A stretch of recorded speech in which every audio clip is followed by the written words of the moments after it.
So ఎస్ఐపిలో కస్టమర్ని create చేసేటప్పుడు మనకి కొన్ని ఇప్పుడు ఇక్కడ మ్యాండేటరీ ఫీల్డ్స్ ఉన్నాయి. ఈ రైట్ మార్క్ ఉన్న ప్రతిదీ మనకి మ్యాండేటరీ. సో ఇక్కడ ఫిల్ చేసేటప్పుడు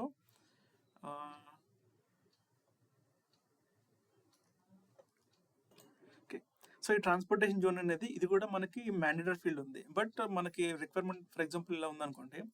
సో కస్టమర్స్ ఏం చెప్తున్నారంటే ఈ ట్రాన్స్పోర్టేషన్ జోన్ అనేది మేము కొన్నిసార్లు మెయింటైన్ చేస్తాం, కొన్నిసార్లు చేయం. అంటే ఇది కంపల్సరీ ఫీల్డ్ కాదు, జస్ట్ మేము ఒకసారి ఫిల్ చేస్తాం లేదంటే లేదు. సో అలాంటప్పుడు ఏంటంటే కొందరు కస్టమర్స్కి ఇది ఉండదు.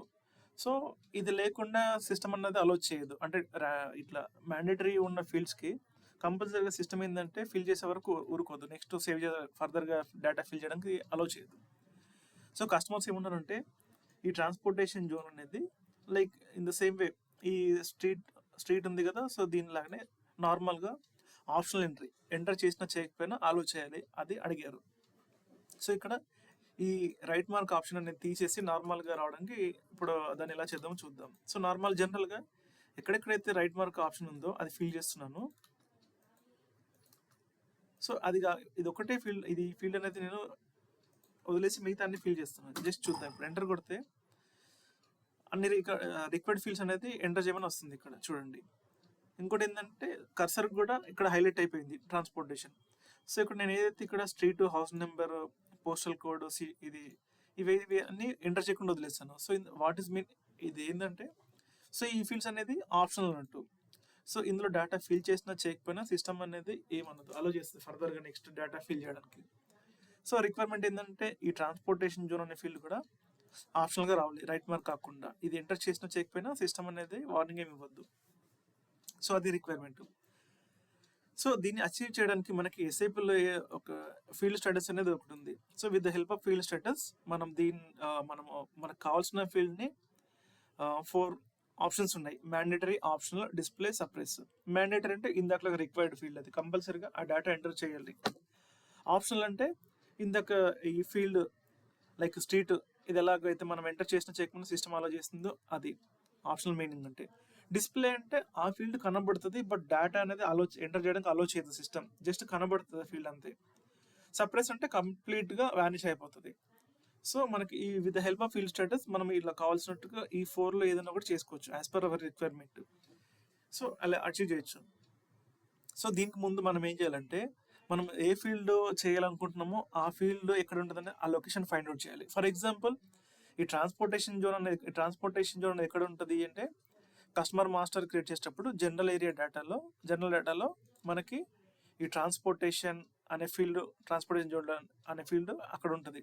So in the same way for example next దీంతో పాటుగా నేను సేల్స్ ఏరియాలో కూడా ఈ ఫీల్డ్స్ అనేది account assignment plus terms of condition, ఈ ఫీల్డ్స్ని కూడా నేను ఆప్షనల్ నుంచి మ్యాండేటరీగా ఫిల్ చేద్దాం అనుకుంటున్నాను. సో ఇది మ్యాండేటరీ నుంచి ఆప్షనల్కు, వీటిని ఆప్షనల్ నుంచి మ్యాండేటరీగా రిక్వైర్డ్ లైక్.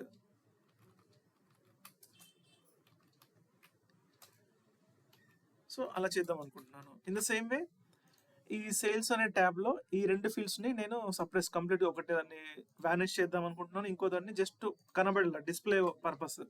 సో ఇలా చేద్దాం అనుకుంటున్నాను. అంటే ఇక్కడ ఉన్న మనకి ఈ 4 ఆప్షన్స్ని ఎలా యూస్ అవుతాయి అనేది ఇప్పుడు చూద్దాం అనేది. ఓకేనా? సో దీనికోసం ఫస్ట్ మనం కస్టమర్ని క్రియేట్ చేసేటప్పుడు ఏ అకౌంట్ గ్రూప్లో చేస్తున్నామని అది తెలుసుకోవాలి, ఒకటి first thing. So account group అనేది నేను వాడేది జెడ్ఏసి. దీన్ని ఎక్కడ క్రియేట్ చేసుకున్నాను? OVT0లో. ఓకే, ఫస్ట్ OVT0లోకి వెళ్ళేసి ఈ అకౌంట్ గ్రూప్ అనేది జెడ్ఏసి అకౌంట్ గ్రూప్ ఓపెన్ చేసుకొని నెక్స్ట్ అందులోంచి ఫీల్డ్ స్టేటస్కి వెళ్ళి ఫీల్డ్ స్టేటస్లో ఏ ఫీల్డ్ ఎలా కావాలనేది చేసుకోవాలి. ఓకే, ఇప్పుడు ఎస్ఐపిలో ఫీల్డ్స్, ఇప్పుడు అకౌంట్ గ్రూప్ ఓపెన్ చేస్తున్నాను. /n OVT0 account group create చేసుకోవడానికి ఎంటర్. నెక్స్ట్ పొజిషన్, ఇక్కడ పొజిషన్లో నా అకౌంట్ గ్రూప్ అనేది ఎంటర్ చేస్తున్నాను, ZAC ఎంటర్. సో వచ్చేసింది. డబుల్ క్లిక్ చేస్తున్నాను, లోపలికి వెళ్తుంది. సో ఇక్కడ ఫీల్డ్ స్టేటస్ అనేది ఇక్కడ ఉంది, ఇక్కడ చెక్ చేసుకోవచ్చు. సో ఈ ZAC అకౌంట్ గ్రూప్లో ఇప్పుడు నేను ఫీల్డ్ స్టేటస్లోకి వచ్చాను, ఇక్కడ ఉంది ఫీల్డ్ స్టేటస్. సో నా రిక్వైర్మెంట్ ఏంటి? జనరల్ డేటాలో ట్రాన్స్పోర్టేషన్ అనే జోన్ అనే ఫీల్డ్ అనేది ఆప్షనల్గా ఉండాలి. ఓకే, సో జనరల్ డేటాలోకి వచ్చాను, డబుల్ క్లిక్ చేస్తున్నాను ఇక్కడ. సో జనరల్ డేటా అనేది ఎక్కడ ఉంటుంది అనేది నార్మల్గా అడ్రస్ ఫిల్ చేసిన దగ్గర వచ్చేసింది. సో అడ్రస్ ట్యాబ్లో ఉంటుంది. ఓకేనా? సో మిగతా ట్యాబ్లో ఏదైనా ఫీల్డ్ అనేది మనకి చేంజెస్ చేసుకోవాలంటే అక్కడ వెళ్ళి డబుల్ క్లిక్ చేసుకోవాలి. సో మనకు కావాల్సిన ఫీల్డ్ ఇక్కడ ఉంది కాబట్టి ఇక్కడే చేసుకుంటున్నాను, దీన్ని డబుల్ క్లిక్ చేయాలి. ఇన్ కేస్ వేరేజ్ ఇక్కడ ఉందనుకోండి, ఇక్కడ డబుల్ క్లిక్ చేసుకోవాలి. ఓకేనా, డబుల్ క్లిక్ చేస్తున్నాను అది. సో ఇక్కడ చూసుకుంటే కొన్ని ఫీల్డ్స్ మాత్రమే వచ్చాయి, మిగతా ఫీల్డ్స్ రాలేవు. అంటే మనకు కావాల్సిన ట్రాన్స్పోర్టేషన్ జోన్ అనే ఫీల్డ్ కనబడట్లేదు. సో ఇంకో థింగ్ ఏంటంటే ఇక్కడ గమనిస్తే సప్రెస్ అని ఉంది, required, optional entry, display entry. Display అంటే జస్ట్ కనబడుతుంది, ఆప్షనల్ ఎంట్రీ అంటే ఫీల్డ్ ఉంటుంది, వాల్యూ అనేది ఎంటర్ చేసినా చేయకపోయినా సిస్టమ్ అనేది ఏమన్నదు. రిక్వైర్డ్ ఏంటంటే ఆ ఫీల్డ్ కంపల్సరీగా వాల్యూ ఫిల్ చేస్తేనే సిస్టమ్ అనేది నెక్స్ట్ ఫిల్ చేయడానికి అలౌ చేస్తుంది. సప్రెస్ అంటే కంప్లీట్గా మాయమైపోతుంది. ఓకేనా, సో ఇక్కడ మనకి కొన్ని ఫీల్డ్స్ ఉన్నాయి, మనకు కావాల్సిన ఫీల్డ్ అనేది లేదు. సో దాన్ని ఎదుర్కోవడానికి మనకి ఇక్కడ ఇంకొక ఆప్షన్ ఉంది. ఇక్కడ చూసుకుంటే పేజ్ 1 of 5 ఉంది. అంటే టోటల్గా మనకి ఈ ఫీల్డ్స్ అన్ని 5 పేజెస్లో ఉన్నాయి, అందులో మనం ఫస్ట్ పేజ్లో ఉన్నాము. సో మనకు కావాల్సిన ఫీల్డ్ నెక్స్ట్ పేజ్లో ఉందలే చెక్ చేసుకోవాలి. సో నెక్స్ట్ పేజ్కి వెళ్ళడానికి మనకి ఇక్కడ ఆప్షన్స్ ఏం కనబడట్లేదు. టాప్లో వస్తే ఇక్కడ డౌన్ ఆరో ఉంది ఇక్కడ. సో డౌన్ ఆరో అంటే నెక్స్ట్ పేజ్కి వెళ్ళడానికి. సో ఇక్కడ మనకి 4 ఉన్నాయి, ఈ 4 యూజ్ చేసుకొని up down first page last పేజ్కి వెళ్ళిపోవచ్చు. సో డౌన్ క్లిక్ చేస్తున్నాను. ఇన్ కేస్ వేరే ఫీల్డ్ పైన అనుకోండి పైనకి వెళ్ళిపోవచ్చు, లేదు నెక్స్ట్ అంటే నెక్స్ట్ ఫీల్డ్కి వెళ్ళిపోతుంది, సెకండ్ పేజ్లో ఉన్నాము. సో ఇక్కడ చూస్తే ట్రాన్స్పోర్టేషన్ జోన్ అనే ఫీల్డ్ మనకి ఫస్ట్ ఇక్కడ దొరికిపోయింది. సో ఓకే, దీనికి ఇక్కడ ఏముంది, రిక్వైర్డ్ ఎంట్రీలో ఉంది. సో ఈ రిక్వైర్డ్ ఎంట్రీ ఉంది కాబట్టి అందుకే రైట్ మార్క్ వచ్చి మనకు అక్కడ వస్తుంది కస్టమర్ని క్రియేట్ చేసేటప్పుడు. సో దీన్ని నేను ఆప్షనల్గా పెడుతున్నాను. సో ఇప్పుడు ఆప్షనల్ పెడితే ఏమవుతుందంటే సిస్టమ్ అనేది వాల్యూ ఎంటర్ చేసినా చేయకపోయినా సిస్టమ్ అనేది వార్నింగ్ అనేది ఏమి ఇవ్వదు, సైలెంట్గా ఉంటుంది. జస్ట్ సేవ్ చేస్తున్నాను, ఎంటర్. ఓకే, సో నెక్స్ట్ నేను ఏం చేస్తున్నా సేల్స్ ఏరియా డేటాలో మిగతా 2 ఫీల్డ్స్ కూడా కొన్ని ఇక్కడ అనుకున్నాం కదా. సో సేల్స్ ఏరియా దాంట్లో బిల్లింగ్ డాక్యుమెంట్స్ ట్యాబ్లో ఈ 2 ఫీల్డ్స్ కూడా రిక్వైర్డ్ పెట్టుకుంటాను. ఫస్ట్ అనేది ఆప్షనల్గా ఉన్నాయి, ఆప్షనల్ నుంచి రిక్వైర్డ్ చేస్తున్నాను. సో సేల్స్ ఏరియాలోకి వెళ్ళి బిల్లింగ్ డాక్యుమెంట్ ట్యాబ్స్ ఓపెన్ చేస్తాను ఇప్పుడు. ఓకే, ఫస్ట్ ఇది sales area tab, sales tab, sorry. Okay, double click చేస్తున్నాను. నెక్స్ట్ ఇక్కడ సో ఫస్ట్ ఇది చేద్దాం. సేల్స్ అనేది ఫస్ట్ వచ్చింది కదా, సేల్స్ ట్యాబ్లో sales group. Okay, sales group field ఉంది. ప్రజెంట్ ఇది ఏముంది, నార్మల్గా ఆప్షనల్ ఎంట్రీలో ఉంది. సో దీన్ని నేను ఏం చేద్దాం అనుకుంటున్నాను, సప్రెస్ అంటే ఈ ఫీల్డ్ అనేది వానిష్ అయిపోవాలి. నెక్స్ట్ సేల్స్ గ్రూప్ ఇది స్టాటిస్టిక్స్ గ్రూప్, ఇది only display option. So present ఏముంది, ఆప్షనల్గా ఉంది, దీన్ని నేను డిస్ప్లే చేంజ్ చేస్తున్నాను. వీటిని రేడియో బటన్స్ అంటారు. సో ఈ డాట్ ఎక్కడైతే ఉంటుందో అది హైలైట్ అయినట్టు. ఓకేనా, సో సేవ్ చేసుకుంటున్నాను. సో నెక్స్ట్ సేల్స్ ఏరియాలోకి వెళ్ళి బిల్లింగ్ డాక్యుమెంట్ ట్యాబ్స్, దీనిలో ఈ 2 ఫీల్డ్స్ అనేది చేంజ్ చేద్దాం అనుకుంటున్నాను. సో మళ్ళీ సేల్స్ ఏరియాలోకి వెళ్ళి బిల్లింగ్ డాక్యుమెంట్స్కి వెళ్దాము. Sales data, next billing tab. In case మనకు షిప్పింగ్లో ఉంటే షిప్పింగ్లోకి వెళ్ళాలి, అంతే సింపుల్. బిల్లింగ్ ట్యాబ్లోకి వచ్చేసాను.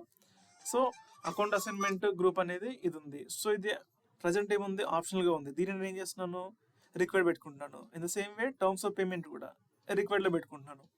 సో దీనివల్ల ఏంటంటే నెక్స్ట్ కస్టమర్ని క్రియేట్ చేసుకునేటప్పుడు కంపల్సరిగా ఈ 2 వాల్యూస్ ఏవైతే రిక్వైర్డ్ ఉంటుందో ప్రతి రిక్వైర్డ్ ఉన్న ఫీల్డ్ అనేది వాల్యూ ఎంటర్ చేస్తేనే సిస్టమ్ అలో చేస్తుంది, లేకపోతే చేయదు. ఓకేనా, సో ఇంకోటి ఇక్కడ నుంచి మనం నెక్స్ట్ వేరే ట్యాబ్కి వెళ్ళడానికి ఇక్కడ లెఫ్ట్ రైట్ ఉన్నాయి, next page, previous page. In case left కొట్టాను అనుకోండి ప్రీవియస్ పేజ్కి వస్తుంది. ప్రీవియస్ ఏంది, షిప్పింగ్ ట్యాబ్. ఇంకొకటి ఈసారి కొట్టామనుకోండి సేల్స్కి వస్తుంది. స్టార్టింగ్లో మనం చేసాం కదా సేల్స్ గ్రూప్, స్టాటిస్టిక్స్ అలా. సో ఇలా కూడా మనం ఒక దగ్గర నుంచి వెళ్ళిపోవచ్చు. సో ఓవరాల్గా సేవ్ చేస్తున్నాను. సో ఇప్పుడు నేను సేవ్ చేసిన తర్వాత కస్టమర్ని క్రియేట్ చేయడానికి ట్రై చేస్తాను. సో ఈ చేంజెస్ అనేవి కరెక్ట్గా అప్లికేబుల్ అయ్యాలి చెక్ చేద్దాం. ఓకేనా, సో కస్టమర్ని క్రియేట్ చేయడానికి T code XT01 enter. So account group అనేది ZSC. నెక్స్ట్ కంపెనీ కోడ్ ఇవ్వాలి, సేల్స్ ఏరియా అంటే like sales organisation, distribution channel, division, continue. Okay, so for example టెస్టింగ్కి ఇది నేను కస్టమర్ది నేమ్ ఇచ్చాను. ఈ మిగతావి ఇవి మ్యాండేటరీ కంపల్సరీగా సర్చ్ టర్మ్ కానీ. ఓకేనా, సో ఇది మినిమం ఒక కస్టమర్ని క్రియేట్ చేయడానికి కావాల్సిన డేటా అనేది కంపల్సరీగా ఇది ఫిల్ చేయాల్సిందే మనం. ఓకే, సో ఇక్కడ చెక్ చేసుకుంటే రీజియన్ తర్వాత నెక్స్ట్ మనకి ట్రాన్స్పోర్టేషన్ జోన్ అనే ఫీల్డ్ కనబడలేదు, ఇది ట్రాన్స్పోర్టేషన్ జోన్, సారీ. సో ఇంతకుముందు మనకి ఏంటంటే ఇది కంప్లీట్గా రిక్వైర్డ్ ఫీల్డ్ ఉంది, ఇప్పుడు మనకి ఆప్షనల్గా వచ్చింది. సో నేను ఈ వాల్యూ ఎంటర్ చేయకుండా జస్ట్ ఎంటర్ కొడుతున్నాను. చూడండి సిస్టమ్ అనేది ఆబ్జెక్షన్ ఏం చేయట్లేదు, వార్నింగ్ ఏం ఇవ్వట్లేదు, అలో చేస్తుంది. ఓకే, ఇది ఫైన్. సో నెక్స్ట్ నేను ఏం చేస్తున్నాను, ఇక్కడ ఇది compulsory field. So sales area డేటాలో మనం ఒక 2 చేసాము. సేల్స్ ఏరియా డేటాలో సేల్స్ ట్యాబ్లో ఇక్కడ ఒక ఫీల్డ్ ఏం చేశాను, సేల్స్ గ్రూప్ అనే ఫీల్డ్ సప్రెస్ చేశాను. అంటే కంప్లీట్గా మాయమైపోతుంది. చూడండి ఇక్కడ కనబడట్లేదు. ఆ ఫీల్డ్ అనేది యాక్చువల్లీ ఇక్కడ స్టార్టింగ్లో ఉంటుంది. సేల్స్ గ్రూప్ ఒకసారి చూద్దాము. సేల్స్ గ్రూప్ సో ఇక్కడ లేదు, కొంచెం కిందకి వస్తున్నాను. సేల్స్ గ్రూప్ లేదు, ఇంకొంచెం కిందకి లేదు, అలా. సో ఇన్ కేసు ఇప్పుడు ఇంకా చాలా ఫీల్డ్స్ అనేవి ఇక్కడ మనం వాడట్లేదు. ఫర్ ఎగ్జాంపుల్ ఈ relevant for agency, business, customer, ఈ హైరార్చీ టైప్ ఇవి వద్దనుకుంటే వీటిని కూడా సప్రెస్ పెట్టామనుకోండి కంప్లీట్గా వ్యానిష్ అయిపోతాయి. ఓకేనా. ఇంకో ఫీల్డ్ ఇక్కడ ఏం చేస్తాము, స్టాటిస్టిక్స్ గ్రూప్ అనేది డిస్ప్లేలో పెట్టాము. చూద్దాము డిస్ప్లే ఎక్కడ ఉంది, ఇదిగో ఈ ఫీల్డ్ కస్టమర్ స్టాటిస్టిక్స్ గ్రూప్. ఇది డిస్ప్లే అంటే ఇలా ఉంటుంది. సో ఇది యాక్టివేట్లో ఉన్న ట్యాబ్ ఇలా ఉంటుంది, ఫీల్డ్ ఇలా ఉంటుంది. మనకి ఎనేబుల్ ఎడిట్ చేసుకోవడానికి ఎనేబుల్ మోడ్లో ఉంటుంది. సో ఈ కింది ఫీల్డ్ చూసుకుంటే అసలు ఇక్కడ కర్సర్ కూడా ఇచ్చినా కానీ మనకి టైప్ చేసినా తీసుకోదు. సో అది ఈ వైట్లో ఉంటే మనకి ఎనేబుల్ మోడ్, ఇలా ఉంటే డిస్ప్లే మోడ్లో అన్నట్టు అది. సో ఇక్కడ కూడా మనం ఇచ్చుకున్నట్టుగా కరెక్ట్గా మనది వర్కౌట్ అయింది. షిప్పింగ్లో ఏం చేంజెస్ చేయలేదు, బట్ నార్మల్గా ఈ డేటా ఫిల్ చేసుకుందాము. ఎంటర్. సో నెక్స్ట్ బిల్లింగ్ డాక్యుమెంట్లో చేసాము. ఇక్కడ ఏం చేసాము, ఇక్కడ టర్మ్స్ ఆఫ్ పేమెంట్ అనేది మ్యాండేటరీ, ఇంతకుముందు ఆప్షనల్గా ఉంది, దాన్ని మ్యాండేటరీ పెట్టుకున్నాము. ఫైన్, అయిపోయింది. సో దీంతో పాటుగా నెక్స్ట్ ఏం చేసాము, అకౌంట్ అసైన్మెంట్ గ్రూప్, ఇది కూడా ఆప్షనల్ నుంచి నేను మ్యాండేటరీగా పెట్టుకున్నాను. ఇదిగోండి account assignment group and terms of condition required పెట్టుకున్నాము. సో అందుకోసం ఇది రిక్వైర్డ్ ఫీల్డ్ కాబట్టి ఇన్ కేస్ ఫర్ ఎగ్జాంపుల్ నేను ఇవ్వకుండా జస్ట్ మిగతా అంతా డేటా ఫిల్ చేశాను, జస్ట్ ఎంటర్ కొడుతున్నాను. ఇప్పుడు చూద్దాం సిస్టమ్ కరెక్ట్ వర్క్ అవుతుందా లేదా. చూడండి fill in all required entries, required entry fill చేయమని వస్తుంది. ఎగ్జాక్ట్గా ఏ ఫీల్డ్ అయితే మిస్ అయిందో మ్యాండేటరీ అక్కడికి వచ్చి బ్లింక్ అవుతుంది ఇది సిస్టమ్. సో అలా. సో మనము చేసుకున్న రిక్వైర్మెంట్ ప్రకారం కరెక్ట్గా మనం చేసుకున్న కాన్ఫిగరేషన్తో కరెక్ట్గా వర్క్ అయింది.